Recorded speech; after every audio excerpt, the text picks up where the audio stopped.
LGBT exclusion isn't just about a handful of Bible verses.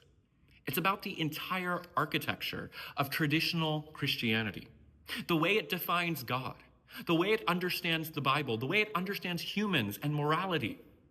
All of that is the problem. And you can't just patch up that kind of broken foundation. You have to rebuild it.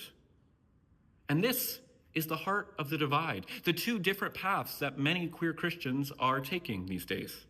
One path wants to prove that we can fit into the old house. The other says the house was built to exclude us. Let's build something better.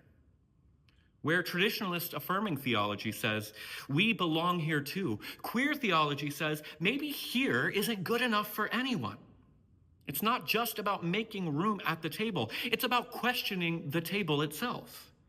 It's about asking, what if Christianity isn't meant to be preserved exactly as it is, but liberated and expanded for the sake of God's love and justice in the world? Queer theology doesn't stop with asking, can we be accepted? It asks, what kind of faith is worthy of us? It dares to imagine a Christianity not centered in fear, control, or hierarchy, but in love, liberation, and the radical boundary-breaking justice and love of Jesus. Now, to be clear, not everyone agrees with the path of queer theology.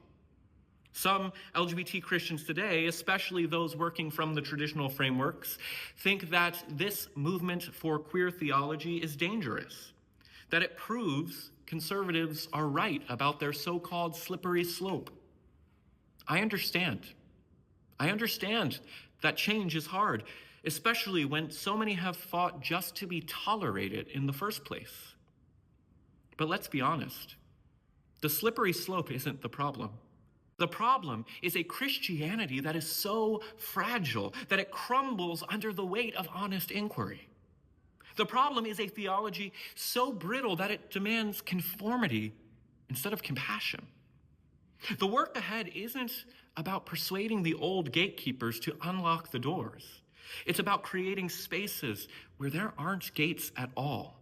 The future of queer Christianity isn't about squeezing into old spaces. It's about creating a faith that leaves no one outside. It's about creating communities rooted not in purity codes or exclusion, but in radical hospitality, justice, and curiosity. That's the version of faith that I am interested in as a queer Christian.